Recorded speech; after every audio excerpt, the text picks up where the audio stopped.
Osho, Adhyatma Upanishad, talks on Adhyatma Upanishad, given at Meditation Camp, Mount Abu, India. Discourse number 12.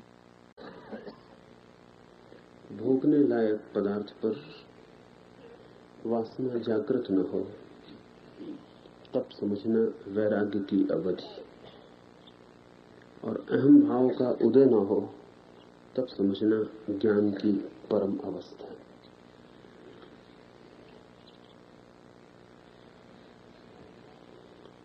वैराग्य से साधारणता लोग समझते हैं विराग। राग है, उसके विपरीत विराग है। राग का अर्थ है वस्तुओं को देखकर भोगने की आकांक्षा का जगना।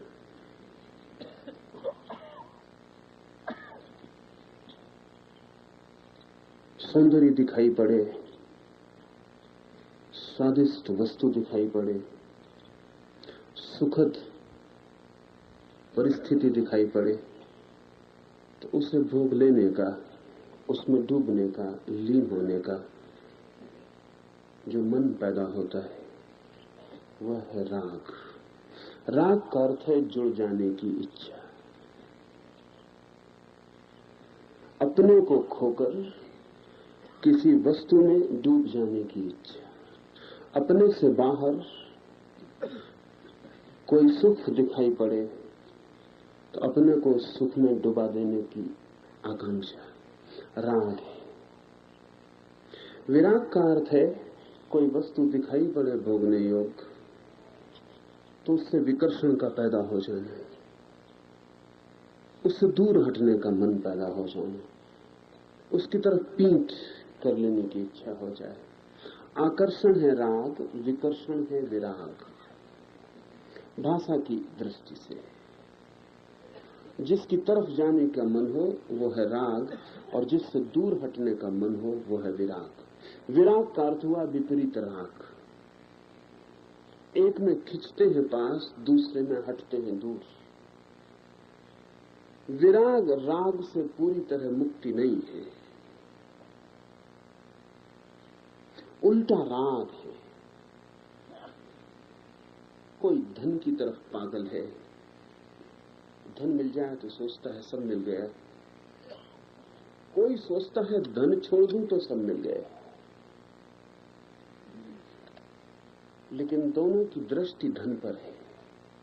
कोई सोचता है पुरुष में सुख है, स्त्री में सुख है। कोई सोचता है स्त्री पुरुष के त्याग में सुख है। बाकी दोनों का केंद्र स्त्री या पुरुष का होना है। कोई सोचता है संसार ही स्वर्ग है और कोई सोचता है संसार नरक है, लेकिन दोनों का ध्यान संसार पर है। भाषा की दृष्टि से विराग राग का उल्टा रूप है, लेकिन अध्यात्म की खोजी के लिए वैराग्य राग का उल्टा रूप नहीं, राग का अभाव। इस फर्क को ठीक से समझ लें। शब्दकोश में देखेंगे तो राग का उल्टा विराग है। अनुभव में उतरेंगे तो राग का उल्टा विराग नहीं है, राग का अभाव, एब्सेंस विराग है। फर्क थोड़ा बारीक है। स्त्री के प्रति आकर्षण है, ये राग हुआ। स्त्री के प्रति विकर्षण पैदा हो जाए कि स्त्री को पास सहना मुश्किल हो जाए, स्त्री से दूर भागने की वृत्ति पैदा हो जाए, स्त्री से दूर दूर रहने का मन होने लगे, ये हुआ विराग। भाषा शब्द शास्त्र के हिसाब से, अनुभव समाधि के हिसाब से ये भी राग है। समाधि के हिसाब से विराग तब है जब स्त्री में न आकर्षण हो न विकर्षण हो, न खिंचाव हो और न विपरीत। स्त्री का होना और न होना बराबर हो जाए, पुरुष का होना न होना बराबर हो जाए, गरीबी और समृद्धि बराबर हो जाए, चुनाव ना रहे, अपना कोई आग्रह ना रहे कि ये मिलेगा तो स्वर्ग, ये छूटेगा तो स्वर्ग। बाहर के मिलने और छूटने से कोई संबंध ही न रह जाए सुख का, सुख अपना ही हो जाए।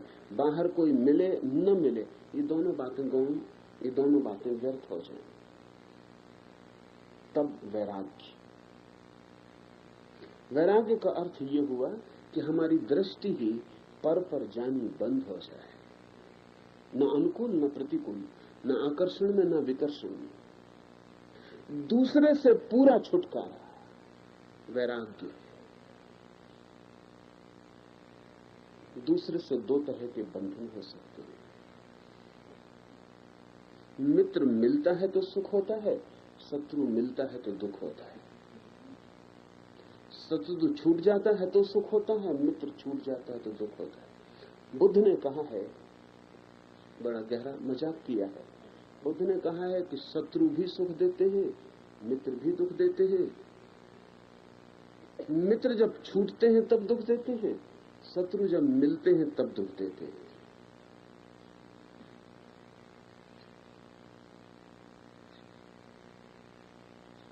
फर्क क्या है? लेकिन शत्रु से भी हमारा लगाव रहता है, मित्र से भी लगाव रहता है। शत्रु मर जाए आपका तो भी आपके भीतर कुछ टूट जाता है, खाली हो जाती है जगह। कई बार तो मित्र से भी ज्यादा खाली जगह हो जाती है शत्रु के मरने से, क्योंकि उससे भी एक राग था, उल्टा राग था, उसके होने से भी आप जुड़े थे। मित्र से भी जुड़े हैं, शत्रु से भी जुड़े हैं। तो जिन चीजों से आपका विरोध हो गया है उनसे भी संबंध है। वैराग्य का अर्थ है संबंध ही ना रहा, असंग हो गए, असंबंधित हो गए। तो वैराग्य की परम अवधि की परिभाषा की है इस सूत्र में कि भोगने लायक पदार्थ के ऊपर वासना जागृत न हो। भाषा में, शब्द में जो विराग का अर्थ है, उसका अर्थ है भोगने लायक पदार्थ को छोड़ के चले जाना। वैराग्य का अर्थ है भोगने लायक पदार्थ हो, मौजूद हो, निकट हो, तो भी उसके भोगने की आकांक्षा न जगनी। भोग भी रहे हो तो भी भोग की आकांक्षा न जगनी। जनक रह रहे हैं अपने महल में, सब कुछ वहां है, भोगने योग्य, लेकिन भोगने की वासना नहीं। आप जंगल भाग जाएं, कुछ भी नहीं है भोगने योग्य वहां, लेकिन भोगने की वासना सपने बनेगी, वृत्तियां उठाएगी, मन दौड़ दौड़ के वहां जाएगा जहां भोगने योग्य पदार्थ होंगे। तो भोगने योग्य पदार्थ की उपस्थिति या गैर उपस्थिति का सवाल नहीं, वासना का सवाल है। और ये बड़े मजे की बात है कि जहां पदार्थ न हो वहां वासना ज्यादा प्रखर रूप से मालूम पड़ती, जहां पदार्थ हो वहां उतनी प्रखर मालूम नहीं पड़ती। अभाव में और भी ज्यादा खटक पैदा हो जाती। ये सूत्र कहता है कि जो आदमी सब छोड़ के चला आया हो, सब छोड़ दिया हो उसने, ये भी वैराग्य की परम अवधि नहीं है, ये भी वैराग्य का चरम रूप नहीं है। क्योंकि हो सकता है राग भीतर रहा हो, ये भी हो सकता है कि छोड़ के भागना राग का ही एक अंग रहा हो। तो परम परिभाषा क्या होगी? सब भोगने योग्य मौजूद हो और भीतर भोगने की वासना न हो। कौन तय करेगा? ये व्यक्ति को स्वयं ही निर्णय करना है, दूसरों के निर्णय की बात नहीं। आप अपने निर्णायक हैं। भीतर वासना न जगती हो, भोगने योग्य पदार्थ मौजूद हो और भीतर कोई वासना न दौड़ती हो, पक्ष में या विपक्ष में, इधर या उधर, मन भागता ही ना हो, आप डमाडोल न होते हो, आप वैसे ही हो जैसे बाहर कुछ भी नहीं है। पदार्थ हो बाहर और भीतर प्रतिबिंब किसी तरह का रस या विरस पैदा न करता हो, तो वैराग्य की अवधि।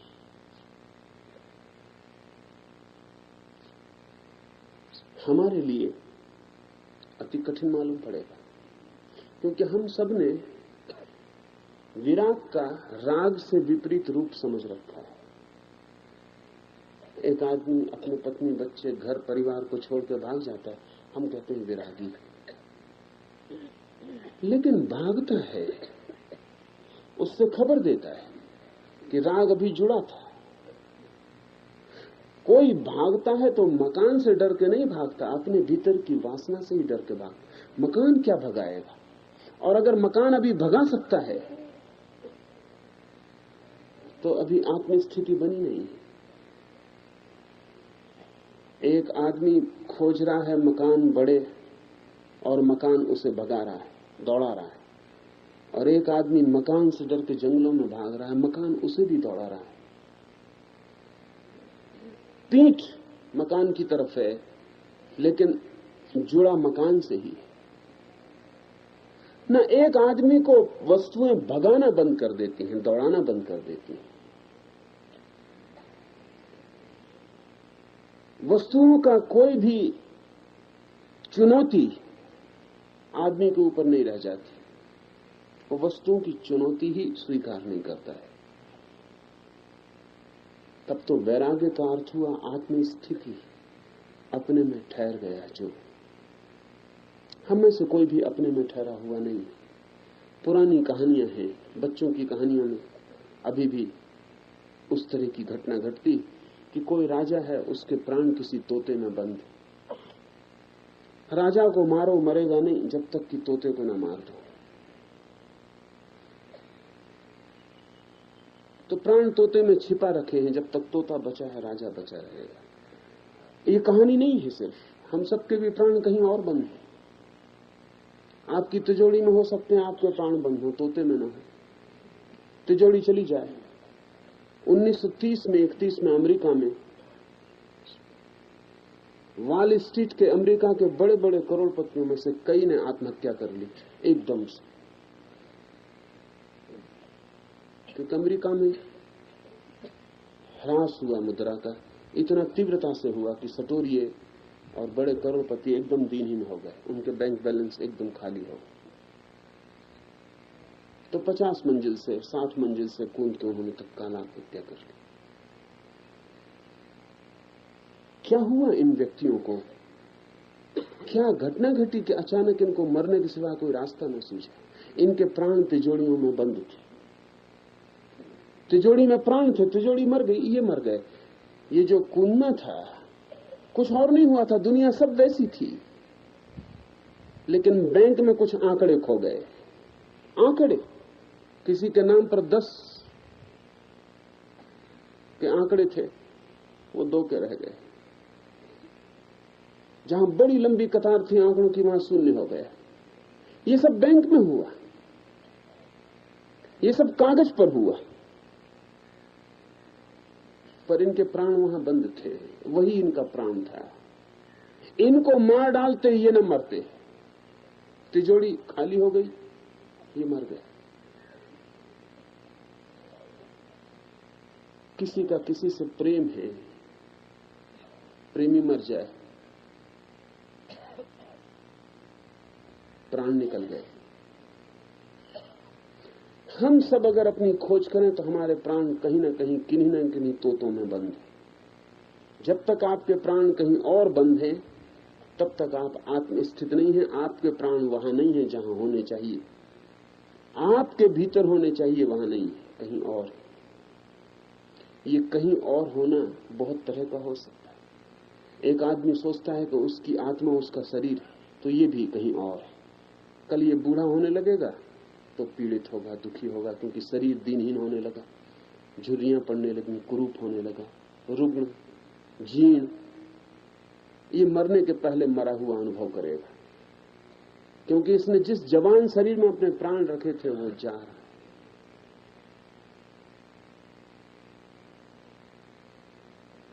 कहां आप अपने प्राण रख लिए, इसमें भेद हो सकता है, लेकिन कहीं आपके प्राण हैं बाहर, तो आप राग में जी रहे हैं। राग का मतलब है आत्मा अपनी जगह नहीं, कहीं और है। फिर इसके उल्टे भी आप भाग सकते हैं, लेकिन आत्मा कहीं और है।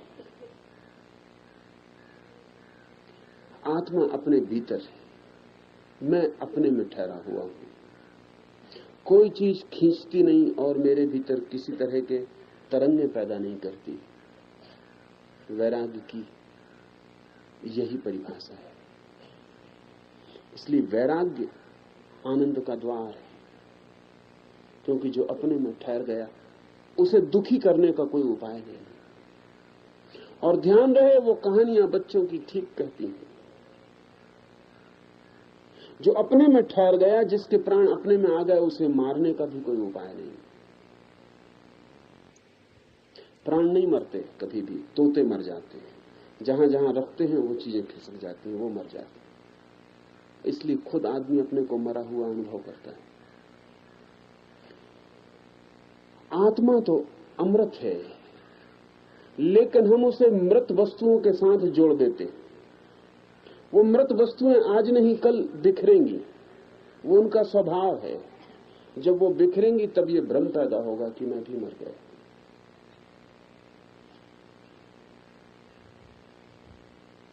ये स्वयं का मर जाना एक भ्रम है जो पैदा होता है मरण धर्मा वस्तुओं से स्वयं को जोड़ लेने से। वैराग्य का अर्थ है जिसने सारे संबंध तोड़कर उसको जान लिया जो सदा संबंधित होता रहा है। भोगने लायक पदार्थ के ऊपर वासना जागृत न हो।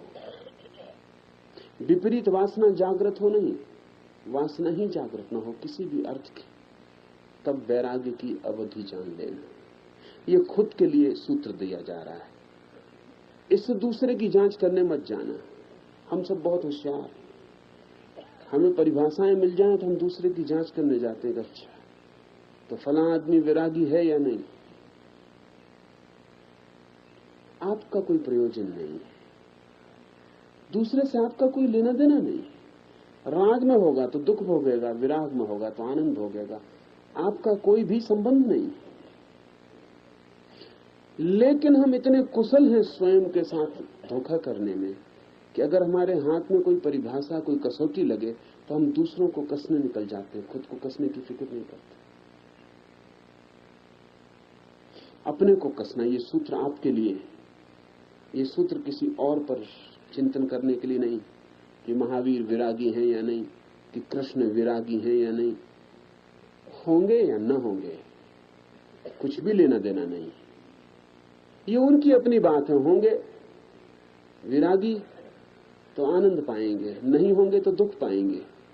आप कहीं बीच में आते नहीं। मेरे पास लोग आते, वो कहते हैं कैसे पता चले कि कोई आदमी वस्तुतः ज्ञान को उपलब्ध हो गया।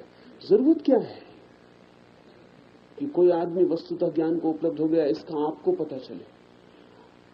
आप हुए हैं कि नहीं इतना पता चलता रहे काफी है। दूसरा हो भी गया हो तो उसके होने से आप नहीं हो जाते।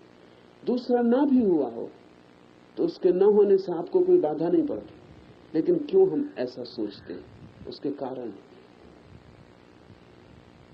हम पक्का कर लेना चाहते हैं कि कोई वैराग्य को उपलब्ध नहीं हुआ, उससे हमको राहत मिलती है, फिर कोई हर्ज नहीं। हम भी ना हुए तो कोई हर्ज नहीं, कोई उपलब्ध नहीं हुआ, इससे मन को सांत्वना मिलती है। इसलिए मन को आधार मिलता है कि हम जैसे हैं ठीक है, क्योंकि कोई कभी उपलब्ध नहीं हुआ, हम भी नहीं हो रहे हैं। इसीलिए हमारा मन कभी मानने का नहीं करता कि कोई वैराग्य को उपलब्ध हुआ। हम खोजते हैं तरकीब के, पता चल जाए कि नहीं हुआ। अगर कोई वैराग्य को उपलब्ध हुआ है तो हमें अड़चन होती है भीतरी। वो अड़चन ये है कि कोई और हो गया उपलब्ध तो मैं भी हो सकता हूं, लेकिन हो नहीं पा रहा। इससे ग्लानि पैदा होती। इसलिए दुनिया में कोई भी आदमी दूसरे का ठीक होना स्वीकार नहीं करता। दूसरे से कोई मतलब नहीं है। दूसरे के ठीक होना स्वीकार न करने से अपनी बुराई को स्वीकार करने में आसानी होती है। अगर सारी दुनिया चोर है तो आपको चोर होने में कोई आत्मग्लानि नहीं होती। अगर सारी दुनिया बुरी है तो आपका बुरा होना भी सहज मालूम पड़ता है। अगर सारी दुनिया भली है तो फिर आपका बुरा होना आपको कांटे की तरह गड़ने लगता है। फिर एक आत्मदंश शुरू होता है, गिलानी पैदा होती है, अपराध मालूम पड़ता है और लगता है कि जो होना चाहिए वो नहीं हो पा रहा है, और आपके जीवन में बेचैनी पैदा होती। वो बेचैनी पैदा ना हो, हम नींद में गहरे सोए रहें, इसलिए हम कभी दूसरे में भला नहीं देखते। अगर कोई आके कहे कि फलां आदमी वैराग्य को उपलब्ध हुआ, आप कहेंगे नहीं, वैराग्य को उपलब्ध नहीं हुआ। आप 25 आधार खोज लेंगे कि नहीं हुआ। ये हमारे मन के गहरे जाल का एक हिस्सा है, इसके प्रति सावधान होना जरूरी है। दूसरे से कोई प्रयोजन ही नहीं है। एक मित्र 3 दिन से मेरे पास पहुंचते थे, समय ज्यादा वो चाहते थे, कहते थे सन्यास तो मुझे लेना है, लेकिन सन्यास के पहले कोई 2-3 जरूरी सवाल पूछे। सोचा कि जरूरी सवाल होंगे, एक भी सवाल जरूरी नहीं था। सवाल दूसरों के संबंध में थे, उनके संबंध में न थे। सन्यास उन्हें लेना था।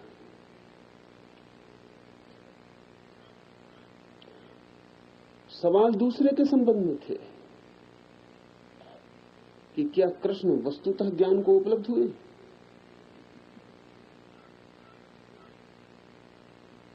तो फिर जैनों ने उनको नरक में क्यों डाला हुआ है?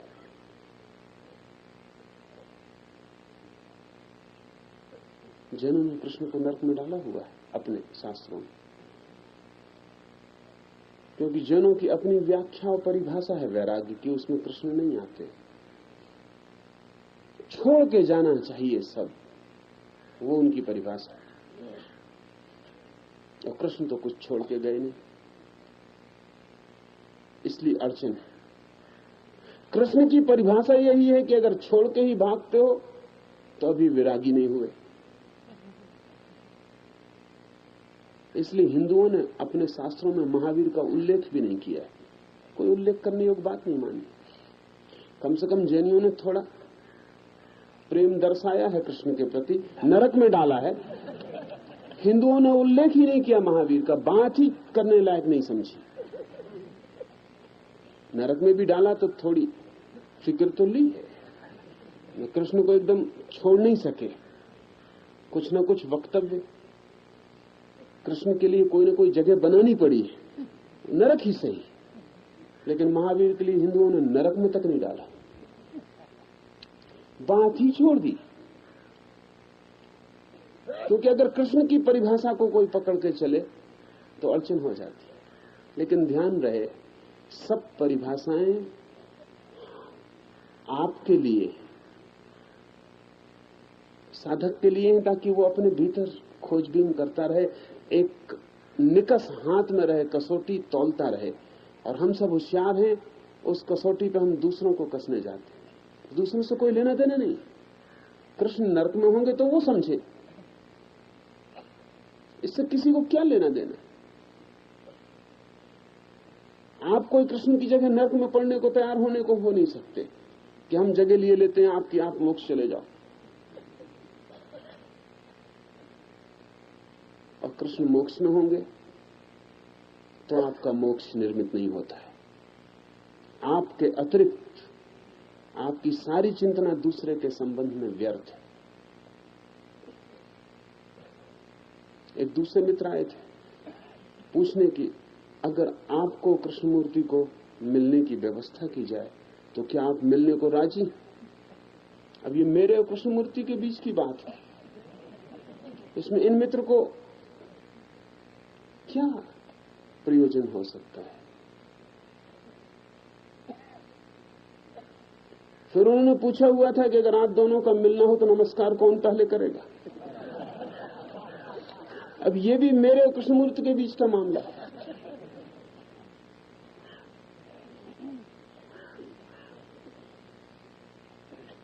चित्त दूसरों के चिंतन में लगा है, चित्त अपना चिंतन कर ही नहीं रहा है। साधक को निर्णय कर लेना चाहिए कि ये सब व्यर्थ की चिंतनाएं, मेरे अतिरिक्त और मेरे भीतरी विकास के अतिरिक्त सब बातें साधक के लिए नहीं है, व्यर्थ है। उन जिज्ञासाओं में, कुतूहल में उलझना ही नहीं चाहिए।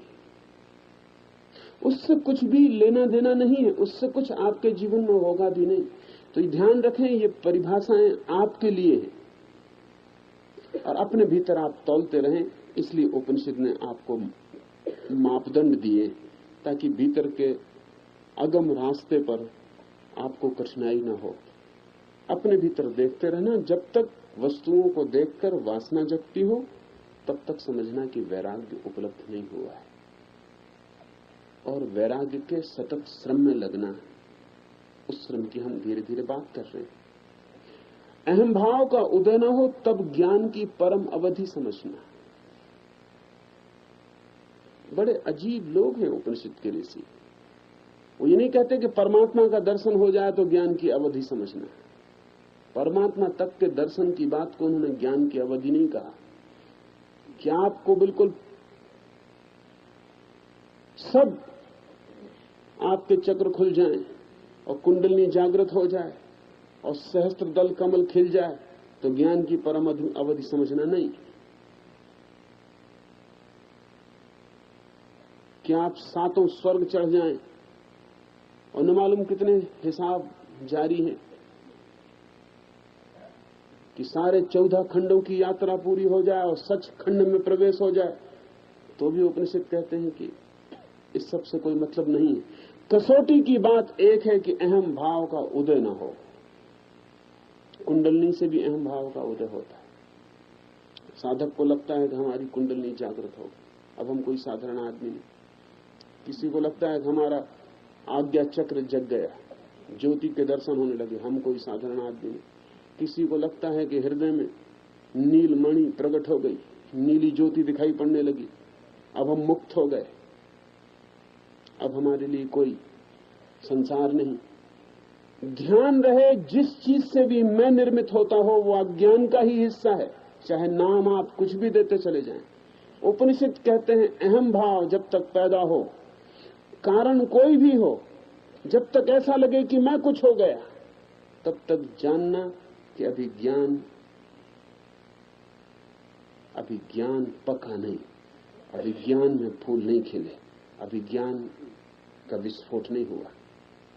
एक ही सूत्र दिया है कि अहम भाव पैदा न हो। तो यह भी हो सकता है कि दुकान पर बैठा हुआ आदमी न जिसकी कुंडलनी जगी हो और न जिसने नील ज्योति देखी हो और न सचखंडों की यात्रा की हो, कुछ भी न किया हो, सीधा दुकान पर बैठकर अपना काम कर रहा हो, लेकिन अहम भाव न जगता हो, तो वो भी ज्ञान की परम अवधि को पहुंच गया। और बड़ा योगी हो और हिमालय के ऊंचे शिखर पर खड़ा हो, और जितना हिमालय का ऊंचा शिखर हो उतनी भीतर अहंकार का भी शिखर हो, और सोचता हो कि मैं पहुंच गया और कोई नहीं पहुंचा, सोचता हो मैंने पा लिया और किसी ने नहीं पाया, तो समझना कि अभी ज्ञान की घटना नहीं घटी। एक ही कसौटी है कि ऐसी घड़ी आ जाए भीतर कि कोई भी चीज अहम भाव को निर्मित न करती हो, कुछ भी होता रहे, खुद परमात्मा सामने आके खड़ा हो जाए, तो भी ये भाव पैदा न हो कि अहो भाग्य मेरे, पा लिया परमात्मा को भी, ये परमात्मा सामने खड़े, दर्शन हो रहा। मैं की वृत्ति निर्मित न हो तो ज्ञान की परम अवधि समझना, इसको भी भीतर खोजते रहना। नहीं तो हर चीज से अकड़ आनी शुरू हो जाती है। हर चीज से मन बड़ा कुशल है और हर चीज में से अहम भाव को निकाल लेता है। इतना कुशल है कि विनम्रता तक में से अहम भाव को निकाल लेता है। कि एक आदमी कहने लगता है कि मुझसे ज्यादा विनम्र और कोई भी नहीं।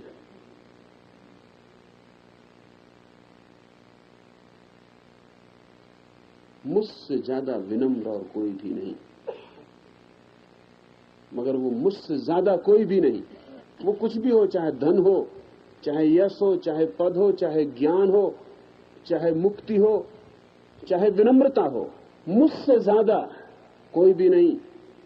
वो जो मैं है निर्मित होता चला जाए।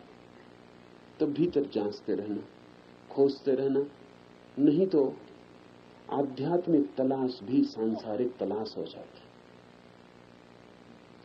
आध्यात्मिक और सांसारिक खोज में वस्तुओं का भेद नहीं है। आध्यात्मिक और सांसारिक खोज में अहंकार का भेद है। एक आदमी संसार में धन के ढेर लगा लेता तो अहंकार मजबूत होता।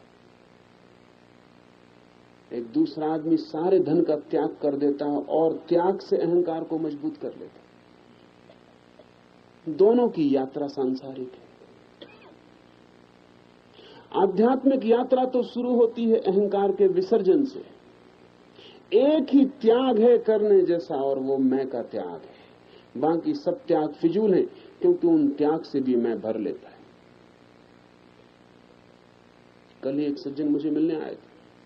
वो कहते हैं 14 साल से मैंने अन्न नहीं लिया, और उनकी अकड़ देखने लायक थी। अन्न लेने से भी इतनी अकड़ पैदा नहीं होती जितनी उनको अन्न न लेने से पैदा हो गई। तो ये अन्न का न लेना तो जहर हो गया। उनकी अकड़ ही और थी। 14 साल से अन्न नहीं लिया, होने ही वाली है। अब किस पे कृपा की है आपने अन्न नहीं लिया था? न ले। लेकिन इसको वो बताते फिर रहे कि 14 साल से अन्न नहीं लिया। अब यही अहंकार बन रहा है। अन्न से भी अहंकार इतना नहीं भरता, ये ना आनंद से भरा जा रहा है। मेरे पास लोग आते हैं, वो कहते हैं कि हम दूध ही ले रहे हैं वर्षों से। दूध उनके लिए जहर मालूम हो रहा है। वो जमीन पे नहीं चल रहे क्योंकि वो दूध ले रहे हैं। क्या फर्क कर रहे हैं आप? कौन सी बड़ी क्रांति हुई जा रही है कि दूध ले रहे हैं? मगर उसका कारण है क्योंकि उन्हें लगता है वो कुछ विशेष कर रहे हैं जो दूसरे नहीं कर रहे। बस जहां विशेष का ख्याल आया, अहंकार निर्मित होना शुरू हो जाता। फिर वो कोई भी विशेष हो, किसी भी कारण से आप विशिष्टता पैदा कर लें अपने लिए, तो अहंकार निर्मित होता है। तो साधक का क्या अर्थ हुआ? साधक का अर्थ हुआ कि अपने भीतर से विशेषता पैदा करना बंद करता जाए। धीरे धीरे ऐसा हो जाए कि नोबडी, कोई भी नहीं है। धीरे धीरे इतना सामान्य हो जाए भीतर कि ये भाव ही पैदा ना हो कि मैं भी कुछ हूं, ना कुछ हो जाए। जिस दिन साधक ना कुछ हो जाता है, ज्ञान की परम अवधि आ जाती है। ज्ञान के संग्रह से नहीं, अहंकार के विसर्जन से। जानकारी के संग्रह से नहीं, मैं की मृत्यु से। इसी प्रकार लय को प्राप्त हुई वृत्तियां फिर से उत्पन्न न हो, वह उपरति की अवधि है। ऐसा स्थित प्रज्ञ यति सदा आनंद को पाता है। लय को प्राप्त हुई वृत्तियां फिर से उत्पन्न न हो। बहुत बार वृत्तियां लय हो जाती, बहुत बार, लेकिन वो लय होना वापस लौट आता है। एक दिन लगता है कि मन बिल्कुल शांत हो गया, दूसरे दिन फिर अशांत हो जाता है। एक दिन लगता है बड़ा आनंद है, दूसरे दिन फिर दुख में गिर जाते। मन के कुछ नियम है, वो समझने चाहिए। एक नियम तो मन का यह है कि वो सतत एक जैसा कभी नहीं रहता। परिवर्तन उसका स्वभाव है। तो जो शांति मिले और खो जाए, समझना कि वो आध्यात्मिक शांति नहीं है, मन की ही शांति थी। एक बात, जो आनंद मिले और खो जाए, समझना कि वो आध्यात्मिक आनंद न था, मन का ही आनंद था। जो भी बने और बिखर जाए, वो मन का है। जो आए और चला जाए, वो मन का है। जो आए और फिर कभी ना जाए, जो आए तो बस आ जाए और जाने का कोई उपाय न रहे। आप चेष्टा भी करें और उसे हटा ना पाए। ख्याल रखें फर्क। मन में शांति आ जाए तो आप लाख चेष्टा करें कि बनी रहे, बनी नहीं रहेगी, बदलेगी ही। और आत्मिक शांति आ जाए तो आप लाख चेष्टा करें उसे नष्ट करने का, तो भी आप नष्ट नहीं कर सकते, वो बनी ही रहेगी। मन में प्रयास से भी सातत्य नहीं रह सकता, और आत्मा में प्रयास से भी सातत्य तोड़ा नहीं जा सकता। तो जो वृत्तियां उठनी बंद हो जाएं, जल्दी मत करना, ये मत सोच लेना कि पहुंच गए। प्रतीक्षा करना कि वो दोबारा तो नहीं उठती। अगर दोबारा उठती हैं तो समझना कि क्रम अभी मन के तल पर ही चल रहा है। और मन की शांति का क्या मूल्य है? वो तो आएगी और चली जाएगी और फिर अशांति आ जाएगी। मन में तो प्रतिपल विपरीत की तरफ गति होती रहती है। जब आप अशांत होते हैं तो मन शांति की तरफ गति करता है, और जब शांत होते हैं तो अशांति की तरफ गति करता है। मन द्वंद्व है, इसलिए विपरीत हमेशा मौजूद रहेगा और गति करता रहेगा। कैसे अनुभव करेंगे कि जो हो रहा है वो मन का है? अगर मन शांत हो तो एक बुनियादी ख्याल रखना, जब मन शांत हो, जब मन ही शांत हो और भीतर के तल पर शांति न पहुंची हो, तो शांत होते ही एक वासना पैदा हो जाएगी कि ये शांति बनी रहे, मिट ना जाए। अगर ये वासना पैदा हो तो समझना कि ये मन का मामला है, क्योंकि मिटने का डर मन में ही होता है। शांति आ जाए और ये डर ना आए कि मिट तो नहीं जाएगी, तो समझना कि ये मन की नहीं है।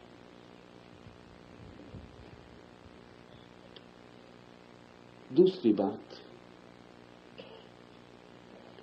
मन हर चीज से ऊब जाता है, हर चीज से, दुख से नहीं सुख से भी ऊब जाता है। ये मन का ये दूसरा नियम है कि मन किसी भी स्थिर चीज से ऊब जाता है। अगर आप दुख में हैं तो दुख से ऊबा रहता है और कहता है सुख चाहिए, पर आपको पता नहीं कि ये मन का नियम है कि सुख मिल जाए तो सुख से ऊब जाता है और तब भीतरी दुख की मांग करने लगता है। ऐसा मैं निरंतर इतने लोगों पर प्रयोग चलते हैं तो देखता हूं कि उनको अगर सुख भी ठहर जाए थोड़े दिन तो वो बेचैन होने लगते हैं, अगर शांति भी थोड़े दिन ठहर जाए तो वो बेचैन होने लगते हैं, क्योंकि उससे भी ऊब पैदा होती है। मन हर चीज से ऊब जाता है, मन सदा नए की मांग करता रहता है, नए की मांग से ही सब उपद्रव पैदा होता है। मन के बाहर आत्मिक तल पर नए की कोई मांग नहीं, पुराने की कोई ऊब नहीं, जो है उसमें इतनी लीनता है कि उसके अतिरिक्त किसी की कोई मांग नहीं। सूत्र कहता है कि लय को प्राप्त हुई वृत्तियां फिर से उत्पन्न न हो तो उपरति की अवधि है, तो समझना कि विश्राम मिला।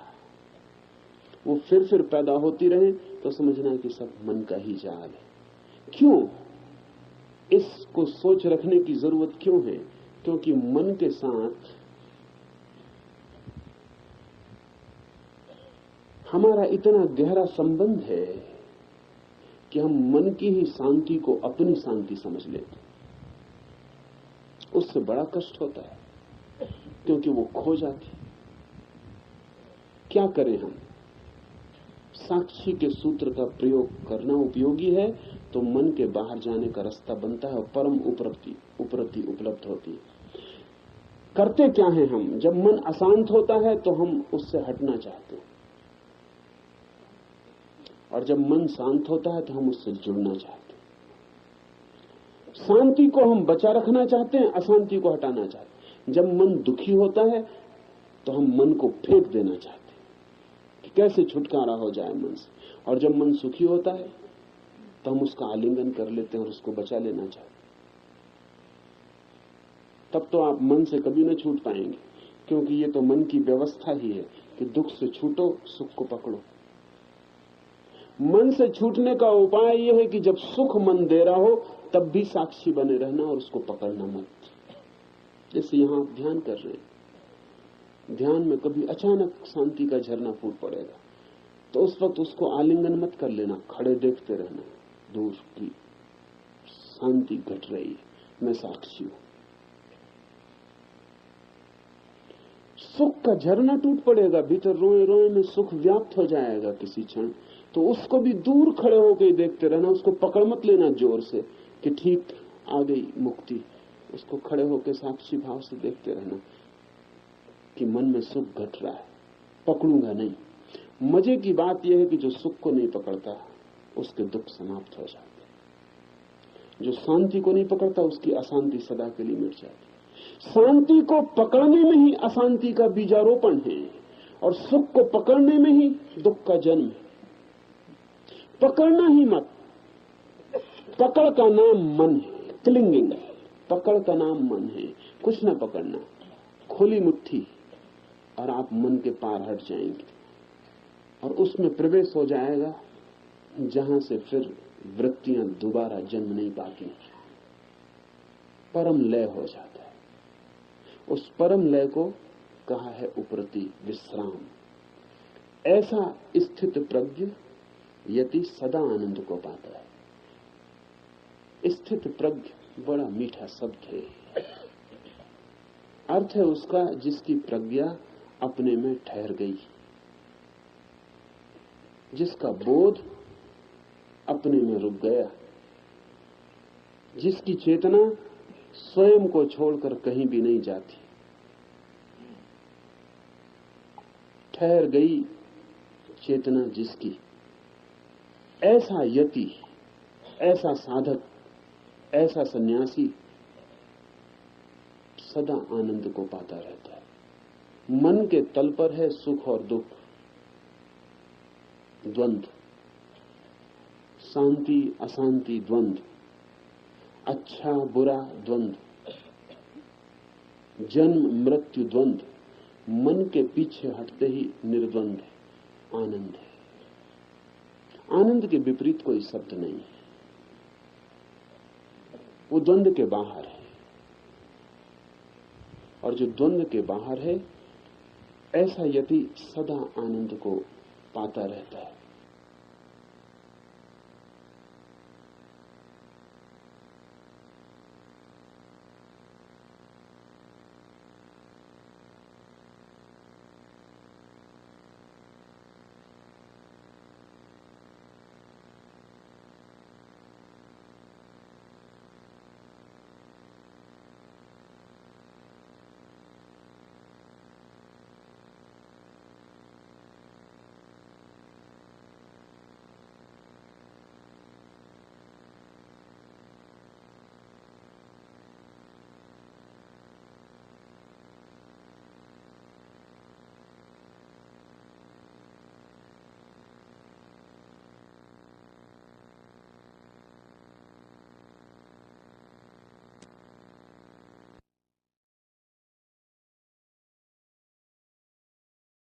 हमारी बड़ी तकलीफ है, हमारी तकलीफ है कि आनंद तो हम भी पाना चाहते हैं और इस तरह की बातें सुन के हमारा लोभ जगता है कि अगर आनंद सदा मिले तो फिर हम भी पाना चाहते हैं। कोई रास्ता बता दे तो सदा आनंद को हम भी पा लें। लेकिन ध्यान रखना, ये जो परिभाषा है ये केवल स्थिति सूचक है। अगर इससे वासना का जन्म होता है तो आप इस स्थिति को कभी ना पाएंगे। इसका फर्क ठीक से समझ लें। एक मित्र मेरे पास आए,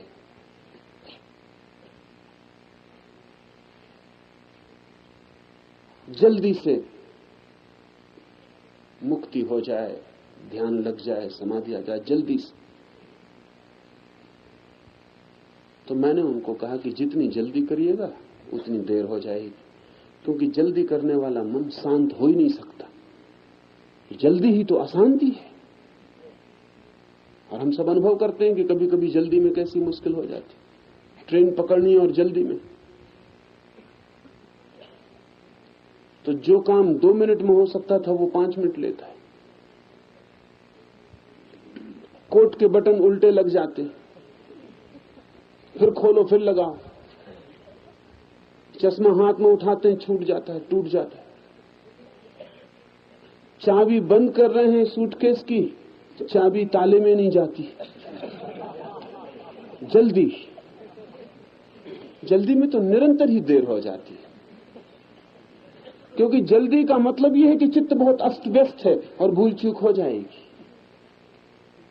तो जब छोटी छोटी चीजों में जल्दी देर करवा देती है तो इस विराट की यात्रा पर तो जल्दी बहुत देर करवा देगी।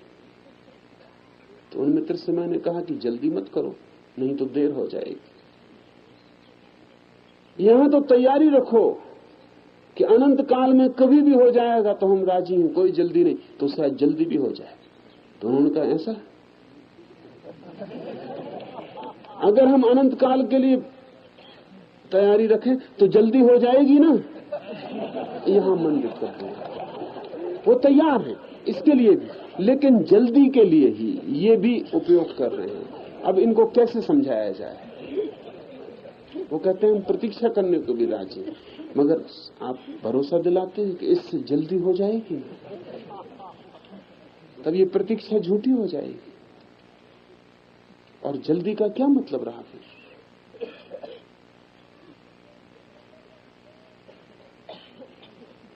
प्रतीक्षा अगर आप अनंत करेंगे तो जल्दी परिणाम है, आप जल्दी की वासना नहीं बना सकते।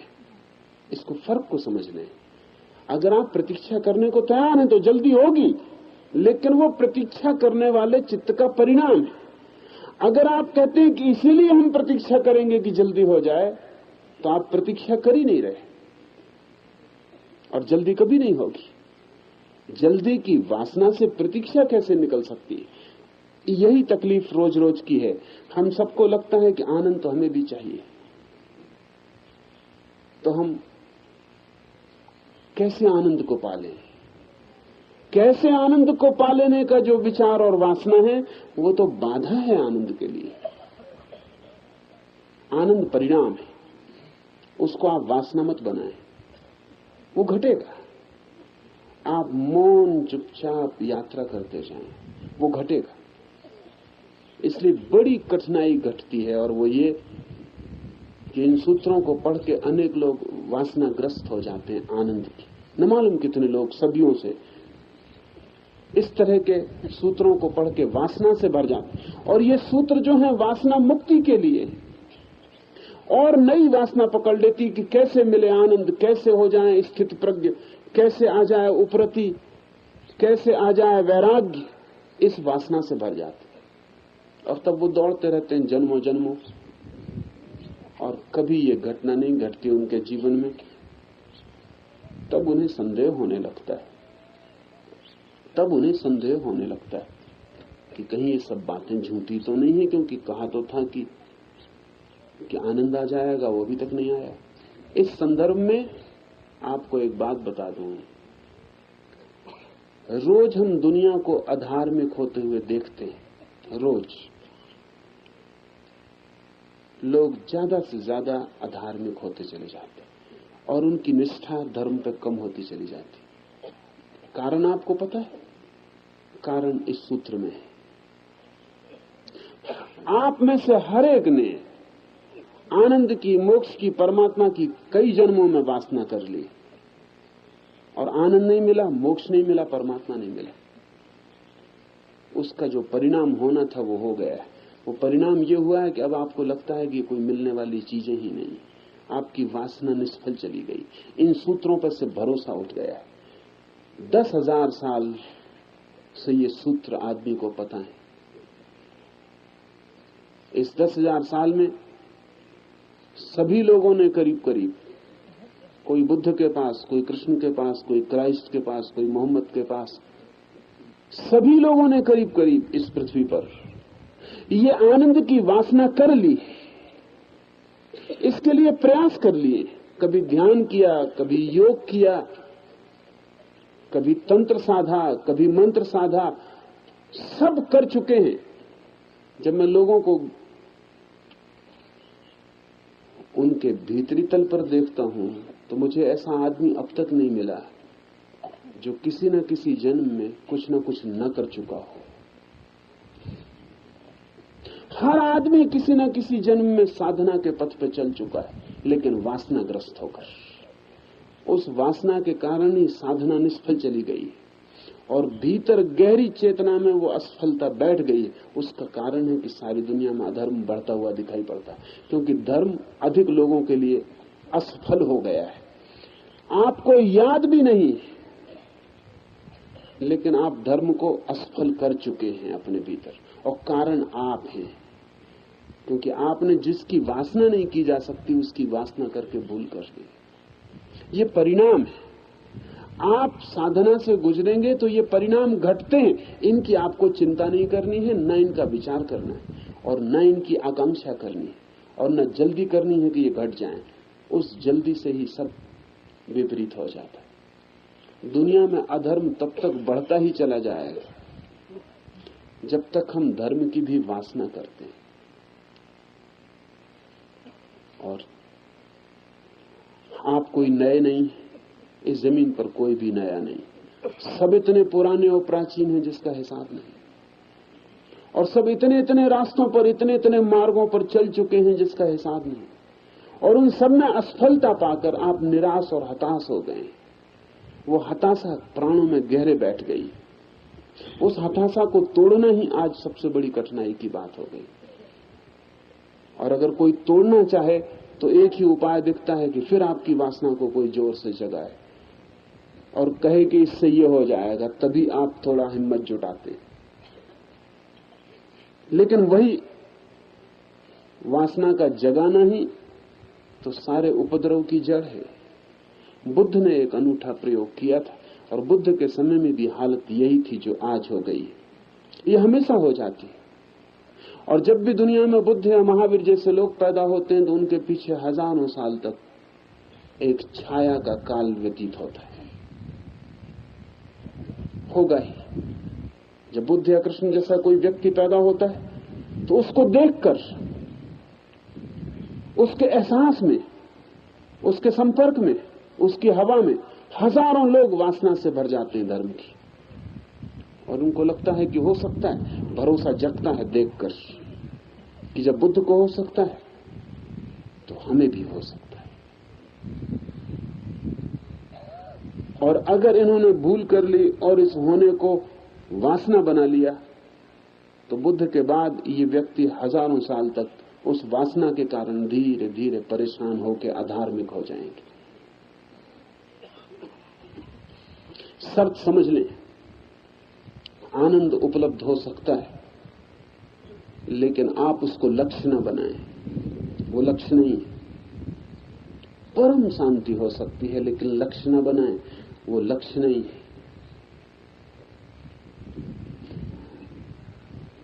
लक्ष्य तो बनाएं आप ज्ञान को, समझ को। लक्ष्य तो बनाएं आप ध्यान को। लक्ष्य तो बनाएं आप अपने भीतर स्थिरता को। लक्ष्य बनाएं रुक जाने को, अपने भीतर आ जाने को। परिणाम में आनंद चला आएगा, वो उसके पीछे आ ही जाता है। उल्टा ना करें, आनंद को लक्ष्य ना बनाएं। जिसने आनंद को लक्ष्य बनाया बस वो मुश्किल में पड़ गया। परिणाम परिणाम है, लक्ष्य नहीं। ऐसा समझे। सामान्य जीवन से कोई उदाहरण ले लें तो आसानी हो जाए। आप कोई खेल खेलते हैं, फुटबॉल खेलते हैं, हॉकी खेलते हैं, टेनिस खेलते हैं, कुछ भी खेलते हैं, कबड्डी खेलते हैं, कोई खेल खेलते हैं, बड़ा आनंद अनुभव होता है। किसी से आप कहें कि कबड्डी खेलता हूं, टेनिस खेलता हूं, बड़ा आनंद आता है। वो आदमी का आनंद तो हमें भी चाहिए। कल हम भी आके देखेंगे खेल के कि आनंद आता है कि नहीं। वो आदमी खेलने आए और सतत इस बात का ख्याल रखे कि आनंद आ रहा है कि नहीं।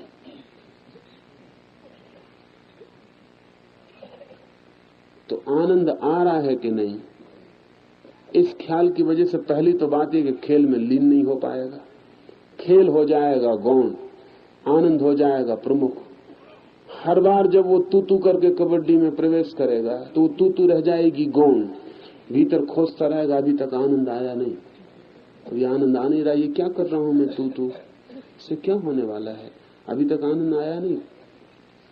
खेल के बाद वो सिर्फ थकेगा और कहेगा कि कुछ आनंद वगैरह मिलता नहीं, ये क्या है। आनंद जो खेल में पाने जाएगा, खेल भी खराब हो जाएगा, आनंद तो मिलेगा नहीं। आनंद है बाई प्रोडक्ट। खेल में पूरे लीन हो जाएं तो आनंद घटता है। आनंद का ख्याल बना रहे तो लीन नहीं हो पाते, लीन नहीं हो पाते तो आनंद कैसे घटेगा। ये पूरा जीवन ऐसा है। यहां सब चीजें बाई प्रोडक्ट है। जो भी महत्वपूर्ण है वो चुपचाप घटता है। जो भी गहरा है उसका लक्ष्य नहीं बनाना होता, लक्ष्य बनाने से ही उसका द्वार बंद हो जाता है।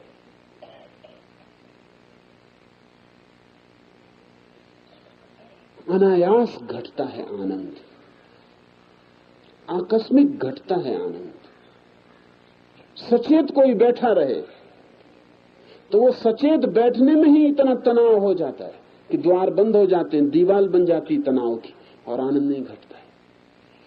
इस सूत्र पर ख्याल रखना, ये सूत्र खतरनाक है। ये सूत्र सभी शास्त्रों में है, और जिन जिन ने उन शास्त्रों को पढ़ा है उनकी वासना जग गई है, और वो खोज में लगे हैं कि कैसे हथिया लें मोक्ष को। मोक्ष हथियाए नहीं जाते, लीन होकर मोक्ष मिलता है। कैसे पालें आनंद को, कैसे आनंद नहीं पाया जाता। कुछ करें जिसमें इतने डूब जाएं कि अपनी भी खबर ना रहे, आनंद की भी खबर ना रहे, और अचानक जाग कर पाया जाता है कि आनंद ही आनंद रह गया है। आप जो खोजते थे, जो खोज कर नहीं मिलता था, वो मिल गया है। बुद्ध के जीवन में बड़ी साफ बात है। बुद्ध 6 साल तक कोशिश करते रहे, अथक, मिल जाए मोक्ष, मिल जाए शांति, मिल जाए सत्य, नहीं मिला। सब गुरुओं के चरणों को टटोलाए, गुरु भी उनसे थक गए, क्योंकि वो आदमी तलाशी थे, पक्के थे, छतरी की जिद थी कि खोज के रहूंगा।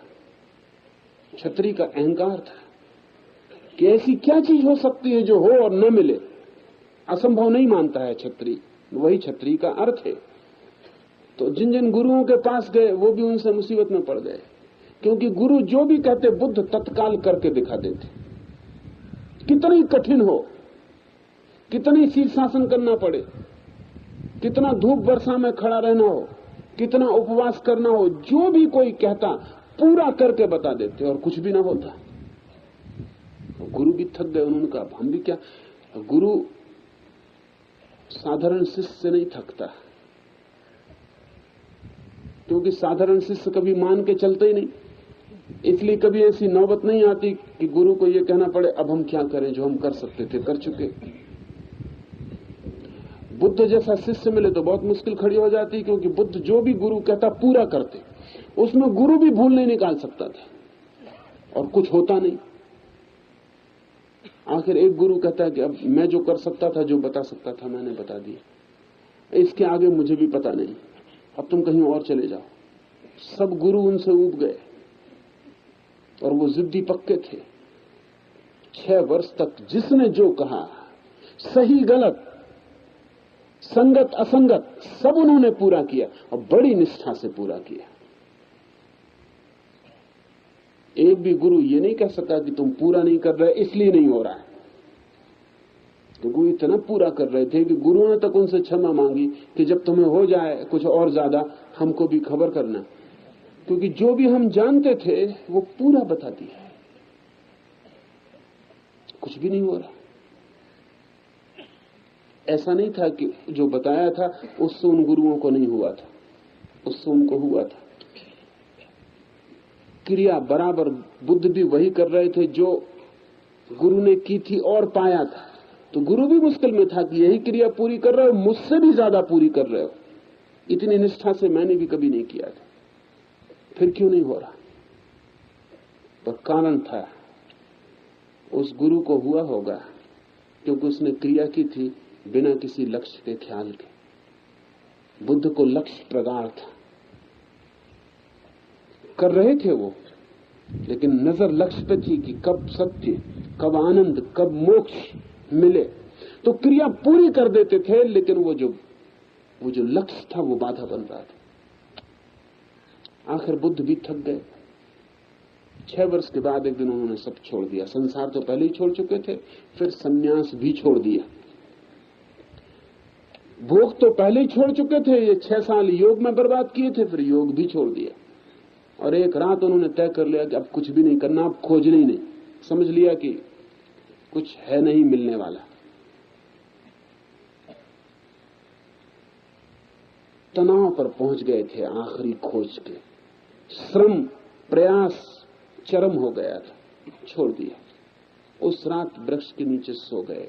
वो पहली रात थी अनेक अनेक जन्मों में जब बुद्ध ऐसे सोए कि सुबह करने को कुछ भी बाकी नहीं था। कुछ था ही नहीं बाकी करने को। राज्य छोड़ चुके थे, घर छोड़ चुके थे, संसार की सारी आयोजना छोड़ चुके थे।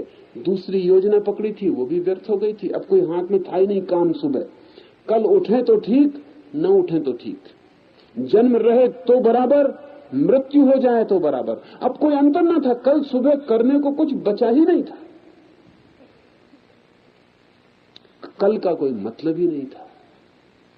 और जब कोई रात ऐसे सो जाता है कि जिस रात में सुबह की कोई योजना न हो, तो समाधि घटित हो जाती। सुसुप्ति समाधि बन जाती, क्योंकि सुबह की कोई वासना ही न थी, कोई लक्ष्य शेष न रहा था, कुछ पाने को नहीं था, कहीं जाने को नहीं था। सुबह होगी तो क्या करेंगे, ये सवाल था। अब तक करना था, करना था, करना था, अब करना बिल्कुल नहीं था। बुद्ध रात ऐसे सोए कि सुबह उठेंगे तो क्या करेंगे। सूरज उगेगा, पक्षी गीत गाएंगे, मैं क्या करूंगा। शून्य था उत्तर। लक्ष्य जब नहीं होते भविष्य नष्ट हो जाता है। लक्ष्य जब नहीं होते समय व्यर्थ हो जाता है। लक्ष्य जब नहीं होते योजनाएं टूट जाती हैं, मन की यात्रा बंद हो जाती है। क्योंकि मन की यात्रा के लिए योजना चाहिए, मन की यात्रा के लिए लक्ष्य चाहिए, मन की यात्रा के लिए कुछ पाने का बिंदु चाहिए, मन की यात्रा के लिए भविष्य चाहिए, समय चाहिए। सब नष्ट हो गया। बुद्ध उस रात सो गए जैसे कोई आदमी जिंदा जी मर गया हो। जीते थे, मौत घट गई। सुबह 5 बजे आंख खुली तो बुद्ध ने कहा है मैंने आंख नहीं खोली। क्या करेंगे आंख खोल के भी? न कुछ देखने को बचा, न कुछ सुनने को बचा, न कुछ पाने को बचा। क्या करेंगे आंख खोल के भी? इसलिए बुद्ध ने कहा मैंने आंख नहीं खोली, आंख खुली। थक गई बंद रहते रहते, रात भर बंद थी, विश्राम पूरा हो गया, पलक खुल गई। शून्य था भीतर। जब भविष्य नहीं होता भीतर शून्य हो जाता। उस शून्य में बुद्ध ने रात का आखिरी तारा डूबता हुआ देखा।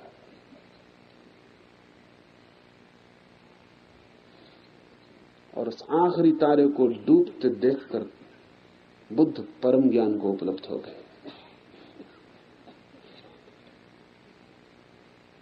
उस डूबते तारे के साथ बुद्ध का सब अतीत डूब गया। उस डूबते तारे के साथ सारी यात्रा डूब गई, सारी खोज डूब गई। बुद्ध ने कहा है कि मैंने पहली दफा निष्प्रयोजन आकाश में डूबते तारे को देखा। निष्प्रयोजन, कोई प्रयोजन नहीं था। न देखते तो चलता, देखते तो चलता।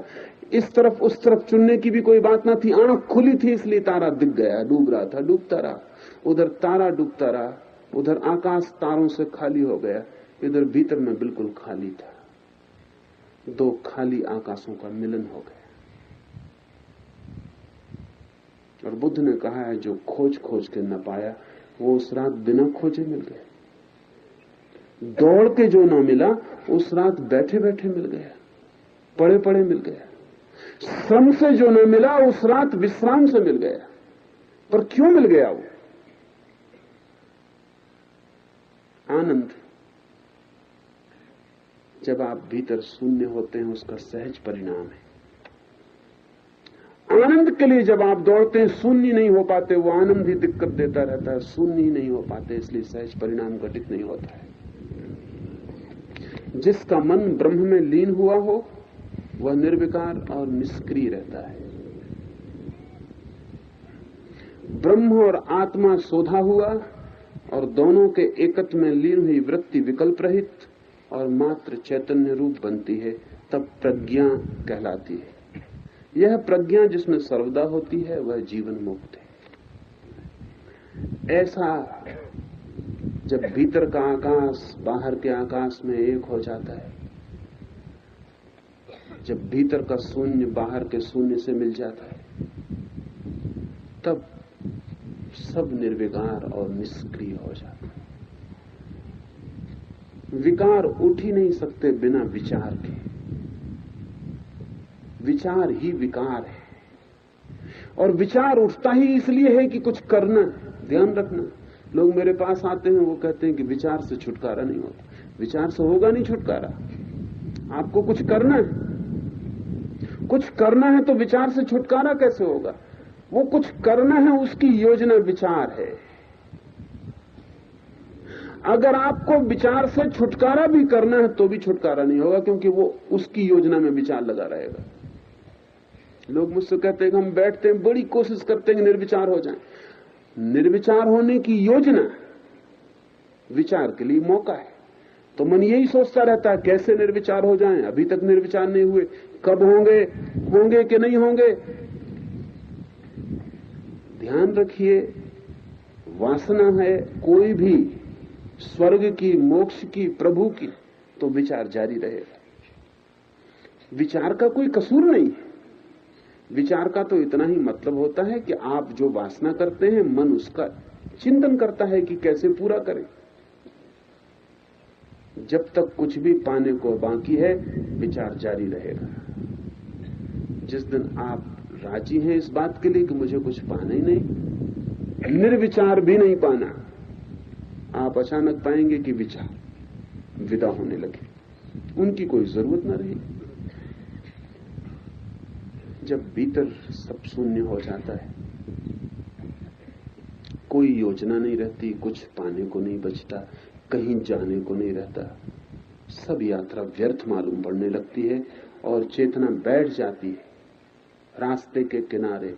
मंजिल मंजिल की बात छोड़ देती है, मंजिल मिल जाती है। ब्रह्म में लीन हुआ निर्विकार और निष्क्रिय रहता है। फिर ऐसा व्यक्ति निर्विकार और निष्क्रिय रहता है। उसके भीतर कुछ भी नहीं उठता, दर्पण खाली रहता है, उस पर कुछ भी बनता नहीं और निष्क्रिय रहता है। करने की कोई वृत्ति नहीं रहती।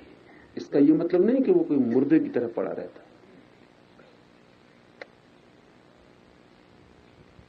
क्रियाएं घटित होती हैं, लेकिन क्रियाओं की कोई योजना नहीं होती।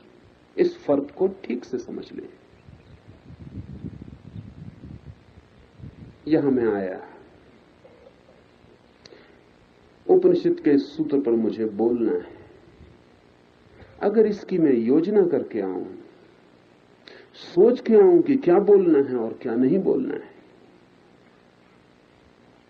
तो चित्त में विचार चलेगा और विकार होगा, और चित्त में क्रिया चलेगी। आ जाऊं, सूत्र को देख लूं और बोलने लगूं, और जो भी निकल जाए उससे राजी रहूं।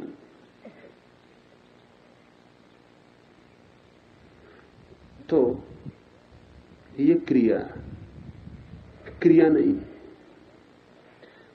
फिर बोल के चला जाऊं, फिर रास्ते में ये ख्याल आए कि जो बोला वो ठीक नहीं था, अच्छा होता कि ये बोल देता या वो बोल देता, अच्छा होता कि ये छोड़ देता,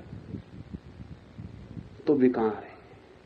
बोल के चला जाऊं और जैसे बोलना बंद हो जाए, भीतर उस बोलने के संबंध में कुछ और न रह जाए, कोई धारा न चले, तो निर्विकार है।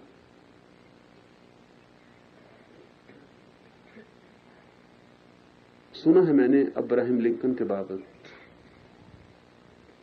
कि लौटता था एक रात अपनी पत्नी के साथ एक व्याख्यान देकर।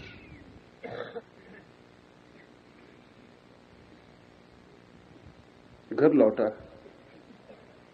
तो बच्चों ने लिंकन को पूछा कि व्याख्यान कैसा रहा। तो लिंकन ने कहा, कौन सा व्याख्यान? जो देने के पहले मैंने तैयार किया वो, या जो मैंने दिया वो, या देने के बाद जो मैंने सोचा कि देना चाहिए था वो। कौन सा व्याख्यान? 3 दे चुका हूं। एक तो जाने के पहले जो दे रहा था अपने मन ही मन में, और फिर एक वस्तुता जो दिया, और फिर एक जो पीछे पछताता रहा और सोचता रहा कि ये कहना था और ये कहना था और ये छोड़ दिया। तो ये व्याख्यान क्रिया हो गई। व्याख्यान में क्रिया नहीं है, उसकी आयोजना में है। तो अगर चित्त तय करता है पहले से, चित्त लौट के विचार करता है, तो विकार है। क्रिया अगर घटित होती है, न तो पूर्व आयोजित होती है और न पश्चात चिंतन होता है, तो निष्क्रिय से निकलती है क्रिया। क्रिया तो जारी रहेगी। बुद्ध हो गए फिर भी जारी रहेगी, लेकिन फर्क पड़ गया। कृष्ण हो गए फिर भी जारी रहेगी, लेकिन फर्क पड़ गया। गीता इसी अर्थ में कीमती है कि गीता में जो भी कृष्ण ने कहा है वो एकदम सहज है। युद्ध के मैदान पर कोई व्याख्यान की तैयारी करके जाता भी नहीं, सोचा भी नहीं होगा। कृष्ण को कभी ख्याल भी ना होगा कि इस मुसीबत में पड़ेंगे युद्ध के मैदान पर।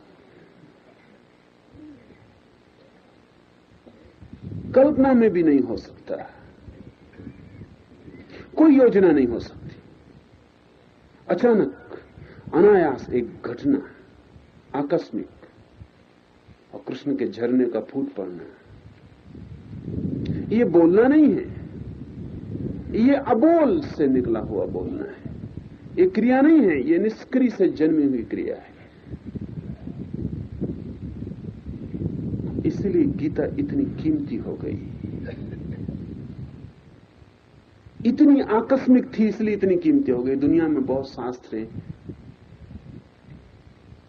लेकिन गीता जैसी आकस्मिक परिस्थिति किसी शास्त्र की नहीं है। युद्ध का मैदान है, शंख बज चुके हैं, योद्धा तैयार है मरने मारने को। वहां ब्रह्मचर्या, कहीं कोई संगति नहीं बैठती। गीता किसी आश्रम में, किसी गुरुकुल में दी गई होती, समझ में आती थी। चूंकि इतनी सहज है, इसलिए इतनी गहरी भारतीय मन में उतर गई। निष्क्रिय से निकली है, बिना आयोजना के निकली है। इसलिए हमने उसे भगवत गीता कहा है। उसे हमने कहा प्रभु का गीत। उसमें कोई योजना आदमी की नहीं है, उसमें कृष्ण आदमी जैसे व्यवहार ही नहीं कर रहे हैं। गहरी भगवत्ता से निकला हुआ संदेश है। तो जब सारी क्रियाएं भीतर की निष्क्रियता से जन्मती हों और विचार भी निर्विचार से आता हो और शब्द भी मौन में जन्म लेता हो, ऐसा व्यक्ति जीवन मुक्त कहलाता है। एक तो भारत में दो तरह की मुक्ति की धारणा है। एक तो मुक्त है जीवन मुक्त, जो जीते जी मुक्त है, और एक है मुक्त जो मृत्यु के साथ मुक्त होता है। ये दोनों घटनाएं घटती हैं। एक व्यक्ति जीवन भर खोज करता है, खोज करता है, खोज करता है। जैसे मैंने बुद्ध का कहा, खोज करते हैं, करते हैं, करते हैं और थक जाते हैं एक दिन खोज से, और घटना घट जाती है। ऐसा कभी कभी ऐसा होता है कि आदमी जीवन भर खोज करता है, 6 साल नहीं, जीवन भर, और थकता नहीं, और खोजता जाता है, खोजता जाता है। और जब मौत आती है तभी उसे अनुभव होता है कि सब खोज व्यर्थ गई, कुछ पाया नहीं। और मौत के क्षण में सारी खोज शिथिल हो जाती है। मरने के पहले अगर सारी खोज शिथिल हो जाए और सारी योजना बंद हो जाए और भविष्य ना रहे, तो जो बुद्ध को घटना घटी बोधि वृक्ष के नीचे, वो मृत्यु के वृक्ष के नीचे घट जाती। तब मृत्यु और मुक्ति एक साथ घटित हो जाती, क्योंकि मृत्यु बहुत रिलैक्स कर सकती है अगर खोज व्यर्थ हो गई हो। अगर आपको यह अनुभव आ गया हो पक्का कि सब खोजना बेकार है, कहीं कुछ मिला नहीं, न संसार में कुछ पाया, न साधना में कुछ पाया, कुछ भी नहीं पाया। अगर ये बिल्कुल साफ हो जाए और मन में कोई मन न रह जाए आगे के लिए कि अब आगे भी जीवन चाहिए कुछ पाने को, ये भी भावना रह जाए कि अभी न मरूं, 2 दिन बच जाऊं तो कुछ कर लूं, मौत आती राजी हो जाए। अगर सब व्यर्थ हो गया तो आदमी मौत के लिए राजी हो जाता है। जैसे बुद्ध उस सांझ सो गए, सुबह क्या करेंगे ये भी सवाल न रहा।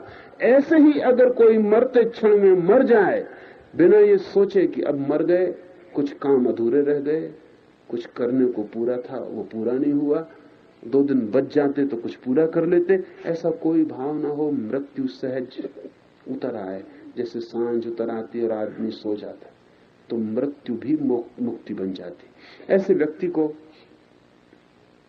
मुक्त कहा है। लेकिन ये घटना कभी जीवन के बीच में भी घटती है और आदमी मुक्ति के बाद भी बच जाता है। बचना अलग कारणों पर निर्भर है। जब आप पैदा होते हैं तो शरीर एक सीमित जीवन लेके पैदा होता है। 70 साल चलेगा, 80 साल चलेगा, लेकिन अगर 40 साल की उम्र में वो घटना घट जाए तो वो जो 40 साल बच गए हैं वो शरीर तो पूरा करेगा।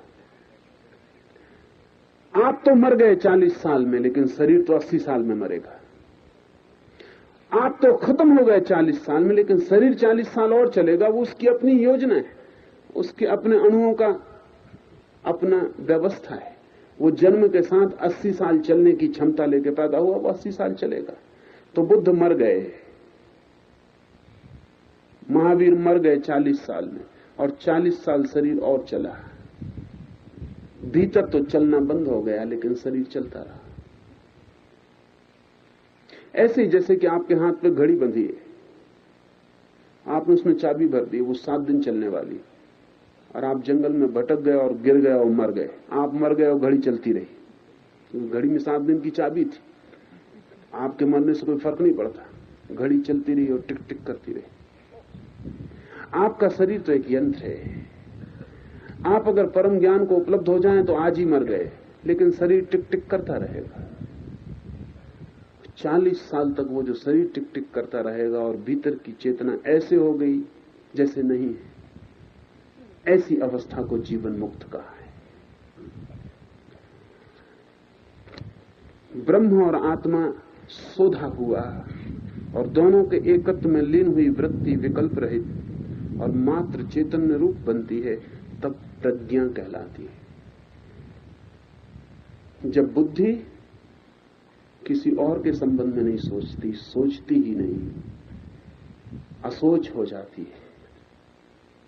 जब विचार गिर जाते हैं और केवल विचारना की शक्ति भीतर रह जाती है।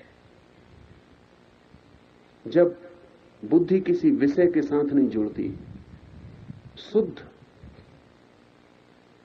जैसे कि कोई दिया जल रहा हो और दिए से कोई चीज प्रकाशित ना होती हो, बस अकेला शून्य में दिया जल रहा हो, ऐसी जब चेतना हो जाती तो उसके लिए भारतीय शब्द है प्रज्ञा। तब आप वास्तविक ज्ञान की ज्योति को उपलब्ध हुए, और जिसमें ऐसी प्रज्ञा सदा जलती रहती है वो जीवन मुक्त है। देह तथा इंद्रियों पर जिसको अहम भाव न हो और इनके सिवाय अन्य पदार्थों पर यह मेरा है ऐसा भाव न हो, वह जीवन मुक्त कहलाता है। ये भाव तो गिर ही जाएंगे, मेरा, मैं, ये तो कब के गिर गए। अहंकार के गिरने के साथ ही तो ज्ञान हुआ। अब उसे कुछ मेरा, कुछ मैं से जुड़ा हुआ नहीं मालूम होता। ऐसा चैतन्य ये भी नहीं कहता कि मैं आत्मा हूं। मैं की कहीं भी कोई वृत्ति नहीं जोड़ता, होना ही शेष रह जाता है। हम कहते हैं मैं हूं, ऐसा व्यक्ति कहता है हूं, मैं गिर जाता है। बस होना, शुद्ध होना, प्योर एमनेस हूं, यही स्थिति रह जाती। इस हूंपन को, इस एमनेस को जीवन मुक्त अवस्था कहा है। मैं तो मिट जाए और होना रह जाए, तो आप जीते जी मोक्ष को उपलब्ध हो गए। प्रयास इस दिशा में वासना रहित हो तो अभी ये घटना घट सकती है, वासना पूर्ण हो तो देर लगती है।